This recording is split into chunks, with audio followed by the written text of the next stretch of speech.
ودابا دابا طاطاطين طاطاطين الجزائر. والله تا حرام عليكم، والله تا حشومه عليكم.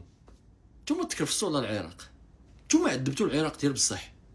واش اليوم ماتش ديال كاس العرب ولا مباراه استعراضيه؟ نتوما كاع التواشا كاع الفريستايل اللي كاين في الدنيا دار اليوم للعراق. هادي كيعطي الباس بالقدم، هادي كيشوف هنا وكيعطي الكره هنا. حشومه والله تا حشومه. شوفوا صدارة افريقيه عربيه، زيدوا هاد القضيه هادي، صدارة افريقيه عربيه، المغرب في الصداره والجزائر في الصداره، شمال افريقيا مرونين الدنيا. اليوم اخوتي الجزائر والله الا عندكم منتخب كبير وكنتو تربحوا بنتيجه كبيره بزاف. عندكم منتخب كيلعب كره ما يمكنش، كتلعبوا كره كبيره بزاف، اللعابه تبارك الله راه تكنيك ديالهم، كتلعبوا بانتوش دوتوش طق